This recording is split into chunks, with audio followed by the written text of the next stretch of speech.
복되고 거룩한 날, 오늘도 우리에게 주시는 하나님의 말씀은 베드로전서 1장 5절 6절 말씀입니다. 오늘 본문 말씀을 통하여 예수 믿는 자에게는 여러 가지 시험이 있다는 제목으로 함께 은혜를 받기를 원합니다. 하나님이 구약시대 이스라엘 백성을 시험하신 것처럼 신약에 와서도 여전히 예수를 주로 고백한 성도들을 시험하신다는 것입니다. 하나님은 신구약 성경 전체의 말씀을 통해 반드시 우리를 시험하신다고 말씀하고 있습니다.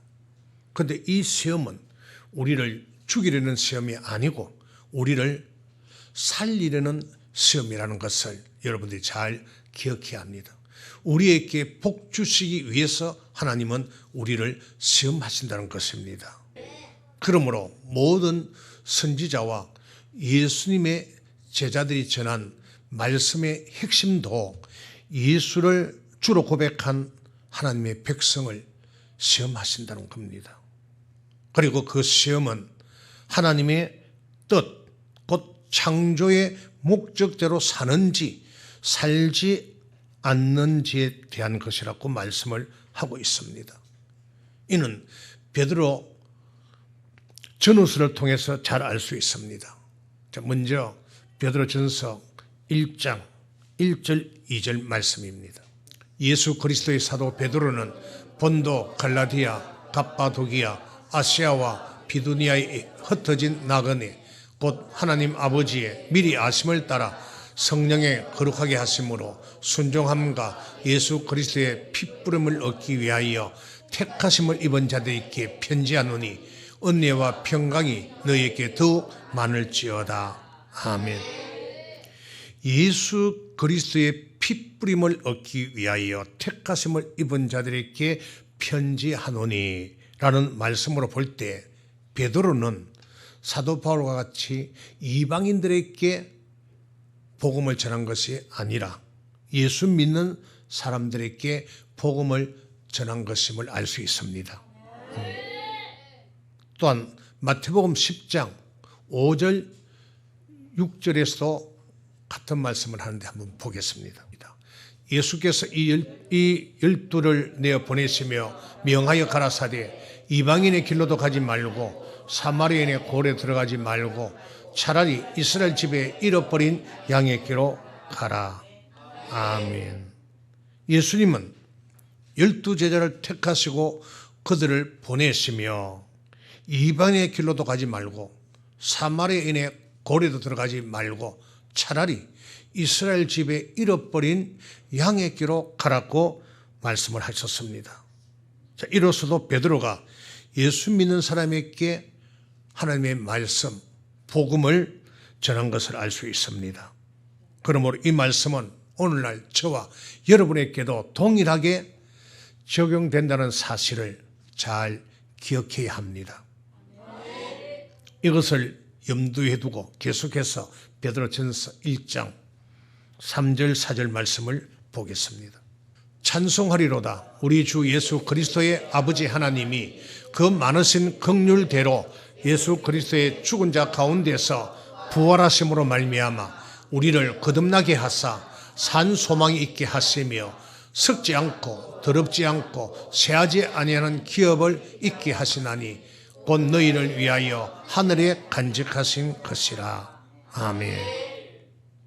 하나님이 독생자 예수 그리스도를 십자가에 달려 피 흘려 죽게 하심으로 우리의 죄를 대속하시고 또 부활하심으로 말미암아 우리로 산 소망 곧 썩지 않고 더럽지 않고 쇠하지 아니하는 기업 곧 천국을 향한 소망이 있게 하신다고 말씀합니다. 그리고 오늘 본문에서는 너희가 말세에 나타내기로 예비하신 구원을 얻기 위하여 즉 천국에 들어가기 위하여 믿음으로 말미암아 하나님의 능력으로 보호하심을 입었으므로 여러 가지 시험으로 인하여 잠깐 근심하지 않을 수 없으나 뭐하라? 기뻐하라고 말씀합니다. 예수를 주로 고백한 사람에게는 반드시 하나님의 시험이 있다는 것입니다. 누가복음 11장에 보면 예수님의 제자 중 하나가 요한이 자기 제자들에게 기도를 가르친 것과 같이 우리에게도 가르쳐 주옵소서라고 말하는 장면이 나옵니다.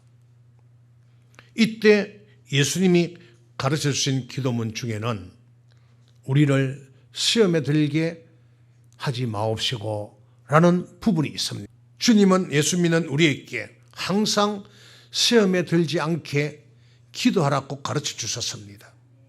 하지만 예수 믿는 사람 중에는 늘 주님이 가르쳐 주신 기도를 하면서도 시험에 드는 사람이 많이 있다 하는 것이지요. 저와 여러분 어떤 사람입니까? 하나님이 시험하실 때 그 시험을 이깁니까? 아니면 이기지 못하는 사람입니까? 이 시간 우리에게 깨닫는 은혜가 있게 되기를 주님의 이름으로 축복합니다.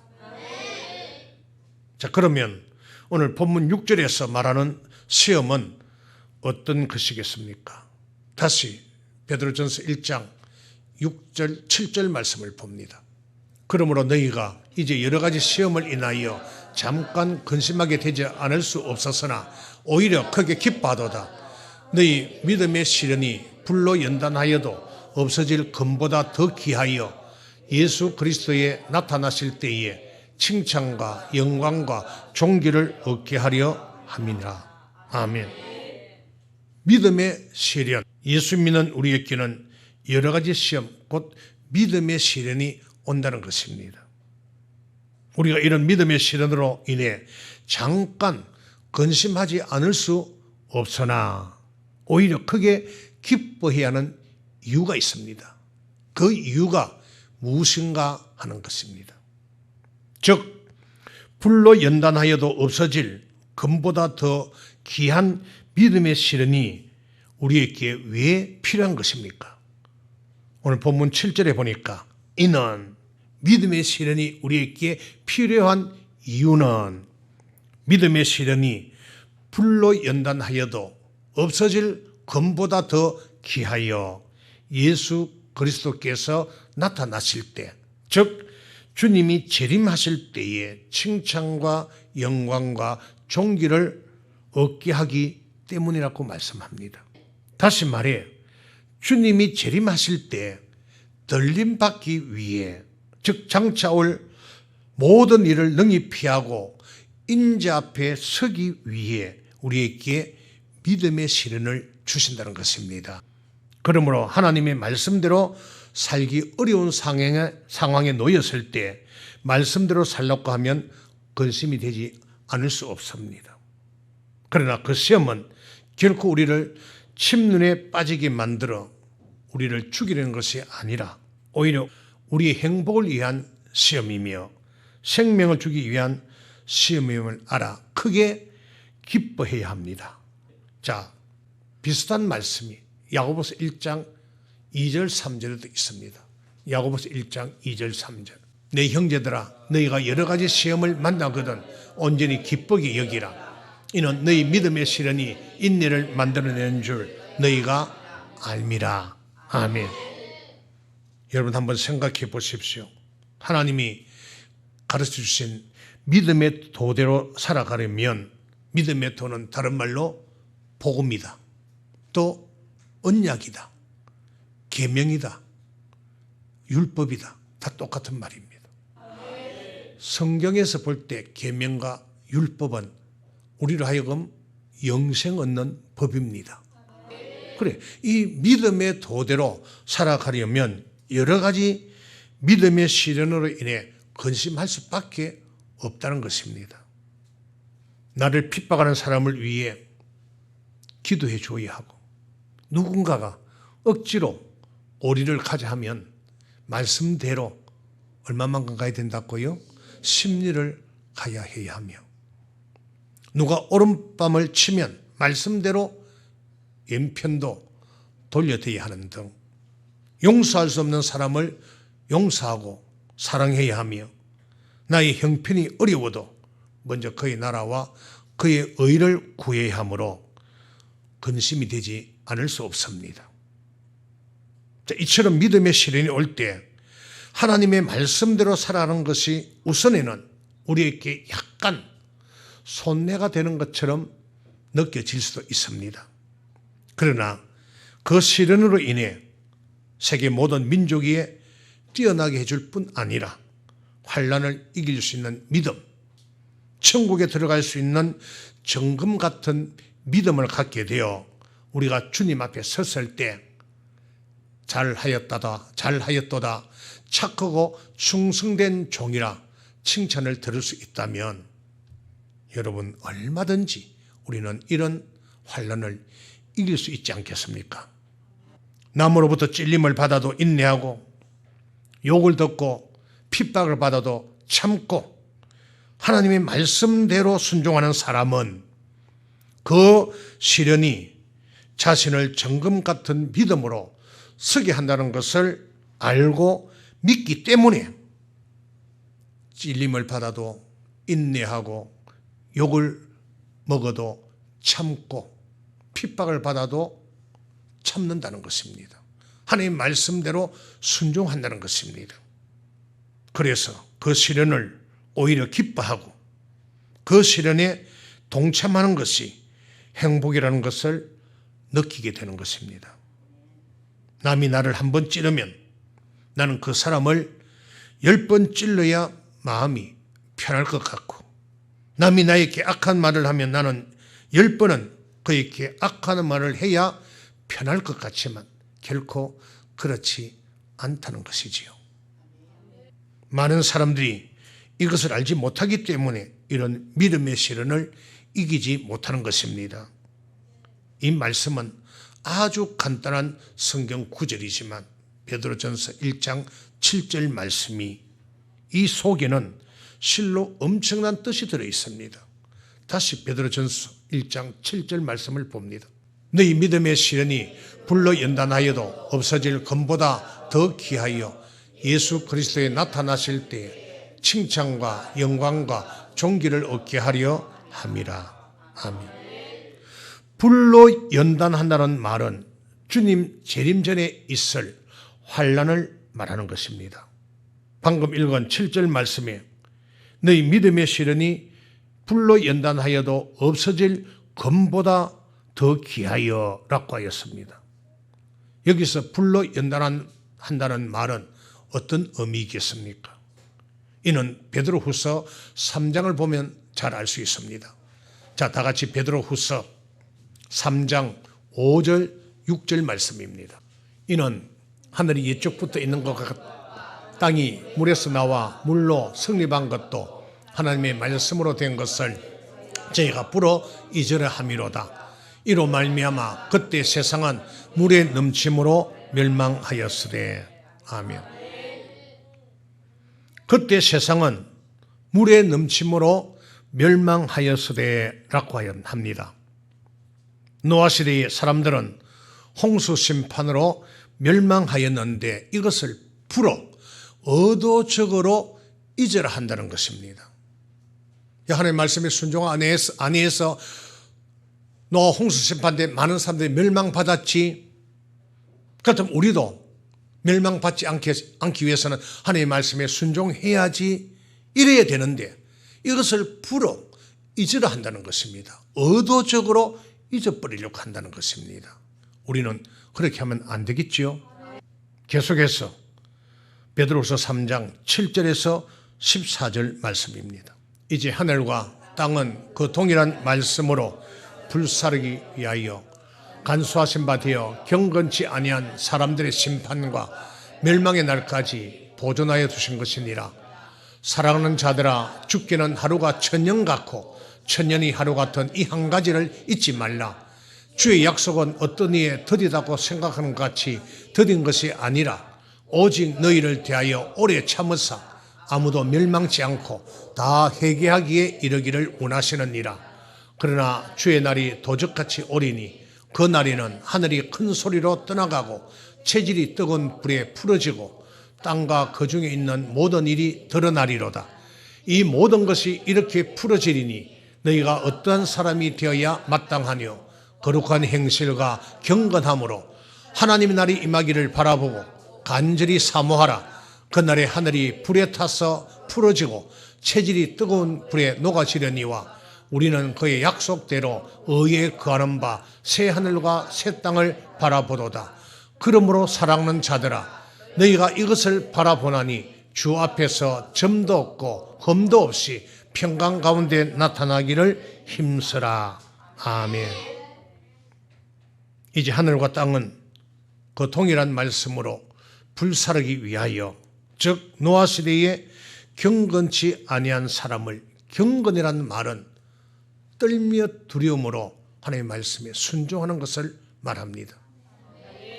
노아 시대에 경건치 아니한 사람을 물로 심판하신 것처럼 이제 불로 심판하기 위하여 간수하신 바 되어 경건치 아니한 사람들의 심판과 멸망의 날까지 보존하여 두신 것이라고 합니다.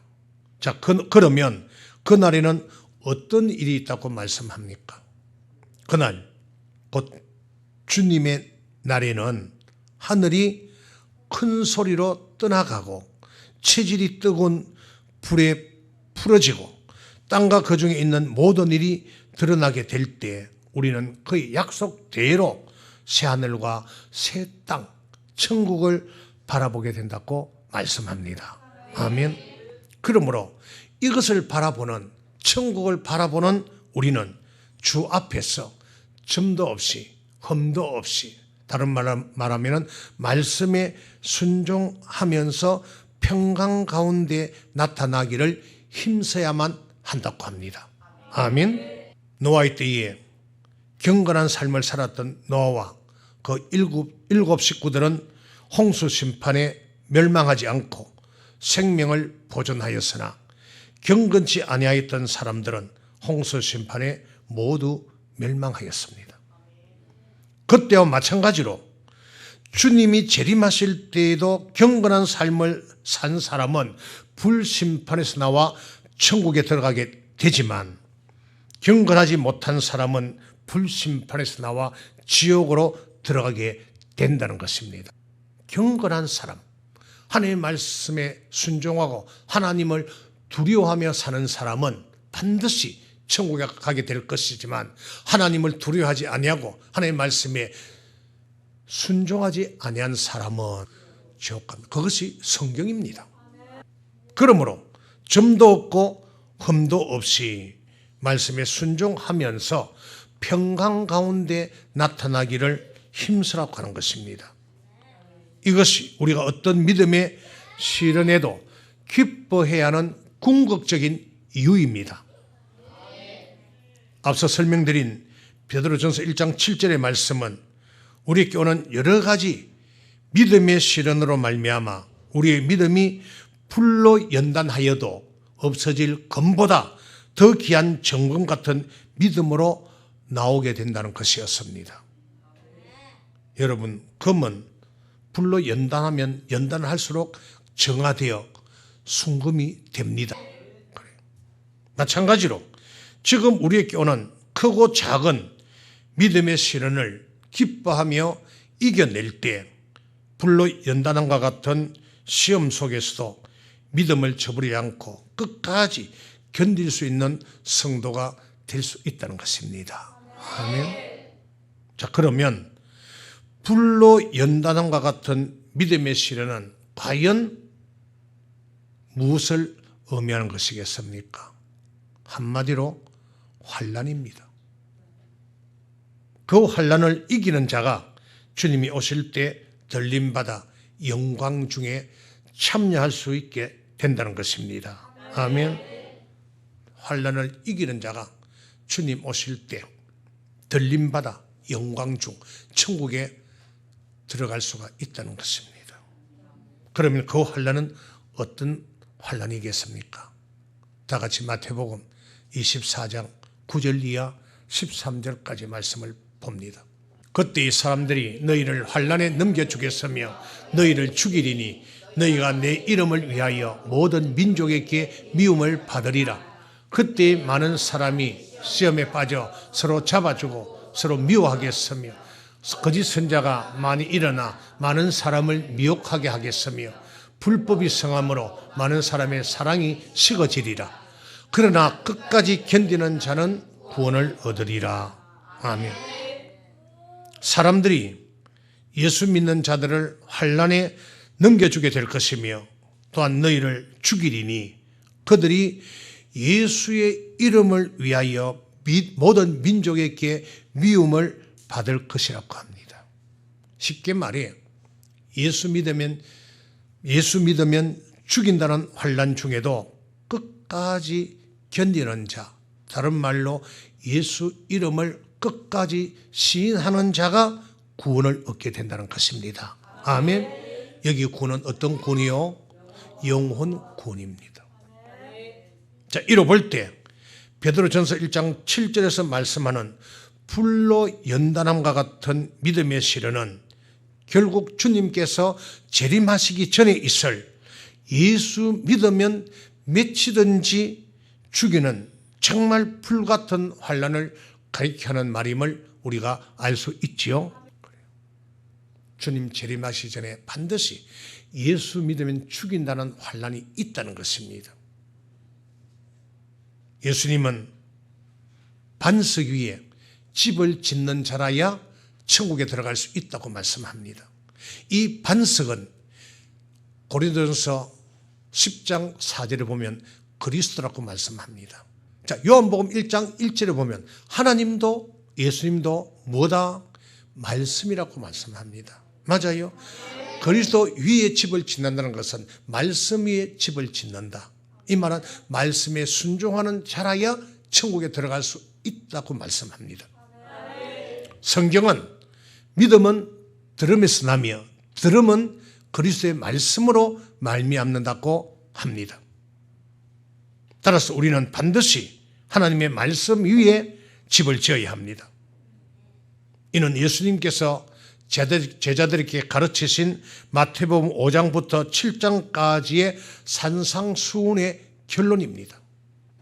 마태복음 5장에서 예수님은 제자들에게 팔복을 말씀하시고 너희는 세상의 소금이니 너희는 세상의 빛이니 라고 말씀하였습니다.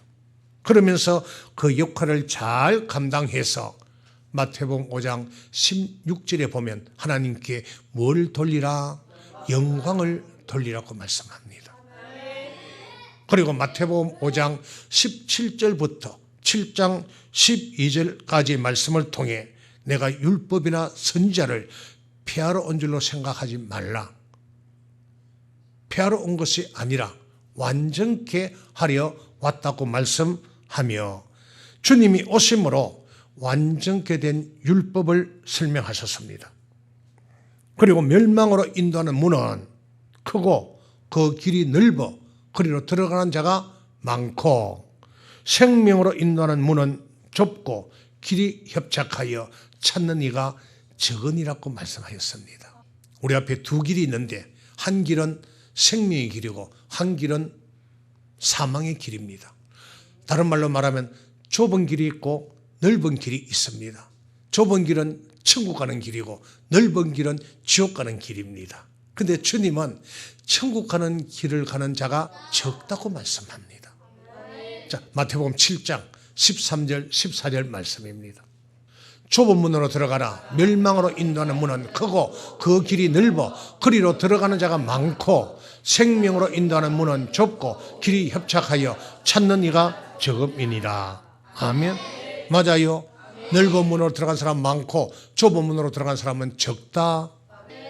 이어서 예수님이 제자들에게 하신 말씀이 마태복음 7장 15절부터 23절까지 말씀입니다. 거짓 선자들을 삼가라. 양의 옷을 입고 너희에게 나오나 속에는 노략질하는 일이라. 그의 열매로 그들을 알지니 가시나무에서 포도를 또는 은근키에서 무화과를 따겠느냐. 이와 같이 좋은 나무마다 아름다운 열매를 맺고 못된 나무가 나쁜 열매를 맺나니 좋은 나무가 나쁜 열매를 맺을 수 없고 못된 나무가 아름다운 열매를 맺을 수 없느니라. 아름다운 열매를 맺지 아니하는 나무마다 찍혀 불에 던지우느니라. 이러므로 그의 열매로 그들을 알리라. 나더러 주여 주여 하는 자마다 천국에 다 들어갈 것이 아니요 다만 하늘에 계신 내 아버지의 뜻대로 행하는 자라야 들어가리라. 그날에 많은 사람이 나더러 이르되 주여 주여 우리가 주의 이름으로 선지자 노릇하며 주의 이름으로 귀신을 쫓아내며 주의 이름으로 많은 권능을 행치 아니하였나이까 하리니 그때 내가 저희께 밝히 말하되 내가 너희를 도무지 알지 못하니 불법을 행하는 자들아 내게서 떠나가라 하리라. 아멘. 거짓 선지자 곧 하나님의 말씀이 아닌 다른 말씀을 전하는 자를 삼가라고 합니다. 강대상에서 주의 종들은 하나님의 말씀만 전해야지 다른 말을 전하면 안 된다 이 말입니다. 요한복음 3장 34절 보면 하나님이 보내신 자는 하나님의 말을 한다. 주의 종은 하나님 보내서 그다음에 하나님의 말씀만 여기서 전해야 된다 이 말입니다. 다른 말을 전하면 안 된다. 교단 교리를 정해서도 안 되고 사람의 계명을 여러분에게 가르쳐서도 안 되고 하나님의 말씀만 전해야 된다. 그래서 예수님은 그의 열매를 보고 그들을 알지니라고 말씀하시면서 나더러 주여 주여 하는 자마다 다 천국에 들어갈 것이 아니라 다만 하늘에 계신 내 아버지의 뜻대로 행하는 자라야 들어가리라고 말씀합니다. 참 중요한 말씀입니다. 우리는 다 예수 믿고 예수님은 주님, 주님이라고 말씀합니다. 그럼 다 천국에 들어간다고 하는데 주님은 절대 그렇게 말씀하지 않지요. 아버지의 뜻대로 행하는 자라에 들어간다. 여기서 아버지의 뜻은 율법이고 복음이고 시편 89편 3절에 하나님 택한 자와 뭘 맺었다? 언약 맺었다. 이 언약을 지키는 자라에 들어갈 수 있다. 그리고 이어지는 24절 이하에 아주 중요한 말씀이 있습니다. 마태복음 7장 24절부터 27절까지의 말씀을 봅니다. 그러므로 누구든지 나의 이 말을 듣고 행하는 자는 그 집을 반석 위에 지은 지혜로운 사람 같으리니 비가 내리고 창수가 나고 바람이 불어 그 집에 부딪히되 무너지지 아니하나니 이는 주초를 반석 위에 놓은 연고요 나의 이 말을 듣고 행치 아니하는 자는 그 집을 모래에 위한 어리석은 사람 같으리니 비가 내리고 창수가 나고 바람이 불어 그 집에 부딪힘에 무너져 그 무너짐이 심하니라. 아멘. 하나님이 믿음의 도를 지키는지 아니 지키는지 시험하실 때 하나님의 말씀을 듣고 행하는 자, 곧 하나님의 말씀에 순종하는 자는 반석 위에 집을 지은 지혜로운 사람 같아서 비가 내리고 비는 하늘의 재앙입니다. 창수가 나고 땅의 재앙입니다. 바람이 불어 바람은 환란입니다. 불어 그 집에 부딪히되 무너지지 아니한다고 말씀합니다. 다시 말해 그 주초를 반석 위에 놓았기 때문에 반석 대신 그리스도께서 붙잡아 주심으로 어떤 환란 속에서도 무너지지 않는다는 것입니다. 아멘. 그러나 하나님의 말씀을 듣고 행하지 않는 자, 순종하지 않는 자는 어떻게 됩니까? 그 집을 뭐 위에 지은 사람 같아? 모래 위에 지은 어리석은 사람으로 환란이 올 때 주님이 붙잡아 주지 않으므로 곧 환란도 이기지 못한다는 것입니다. 이는 앞서 살펴본 베드로전서 1장 5절 6절 말씀과 그 의미하는 바가 동일합니다. 하나님의 말씀을 지키려고 하면 순종하려면 잠깐은 근심이 될 수도 있지만 그 믿음의 시련이 결국 불로 연단하여도 없어질 금보다 더 귀한 믿음, 불같은 환난에도 넘어지지 않고 넉넉히 이길 수 있는 믿음으로 나오게 한다는 것입니다. 그러므로 그 길이 비록 협착하다 할지라도 아버지의 뜻대로 행하여 반석 위에 집을 짓는, 즉 말씀 위에 집을 짓는 지혜로운 성도들이 될 수 있기를 바랍니다. 이제 말씀을 정리합니다. 하나님이 저와 여러분을 택하신 목적은 하나님께 뭘 돌리게 하기 위함이다?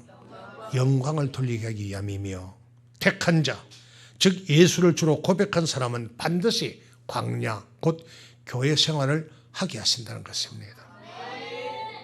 그런데 하나님이 그들로 교회 생활하게 하신 것은 교회 생활 가운데 하나님의 말씀을 지키는지 아니 지키는지 뭐 하기 위함이다. 시험하시기 위해, 즉 그 믿음을 하나님께서 달아보시기 위해서입니다. 하나님이 시험하실 때 하나님이 인정하는 믿음인가 인정하지 않는 믿음인가에 따라 그 결말은 가난, 곧 천국에 들어가는가 들어가지 못하는가로 나누어집니다. 그런데 성경은 이런 일이 세상을 무할 때부터 있었다, 창조할 때부터 있었다고 말씀합니다. 예수 믿는 우리가 하나님의 말씀을 지키려고 하면 약간 근심이 될 수밖에 없습니다. 저와 여러분이 예수 믿은 지 얼마 되지 않았을 때 주일 성수하는 것이 근심이 되지 않은 사람이 어디 있습니까? 그런데 하나님 말씀대로 주일을 지키기 시작하니 주일을 지킬만 하지 않습니까? 그 주일 안 나오는 것이 괴롭습니까? 나오는 것이 괴롭습니까? 주일 나오지 않는 것이 더 괴롭다는 거죠. 그리고 처음에 주일에 장사하지 말라고 했을 때, 또 하나님께 예물을 드리라고 했을 때 약간 근심이 다 되었을 것입니다. 그러나 그것 또한 지키려고 하니 지킬만 하지요. 그리고 순종함으로 기쁨이 있고 은혜와 평강이 있으니 순종할 만하다는 것이지요. 우리가 하나님 말씀에 순종하면 손해보는 것 같이 보여져도 결국 손해가 아니라는 것입니다. 이처럼 예수 믿는 사람에게는 두 길이 있습니다. 저와 여러분은 이것을 꼭 기억하여서 한 사람도 빠짐없이 하나님이 어떤 시험을 한다 할지라도 이김으로 이 땅에 살아갈 때 모든 것에 복을 받고 여러분의 삶이 형통하고 가정이 평안하고 부유하게 살아가고 여러분의 사업이 잘 되고 자녀들이 잘 되는 복과 그리고 영혼이 잘된 같이 범사가 잘 되며 강건해지는 복을 받고 살아가는 그런 축복이 여러분 삶에 늘 함께할 수 있게 되기를 주님의 이름으로 축복합니다.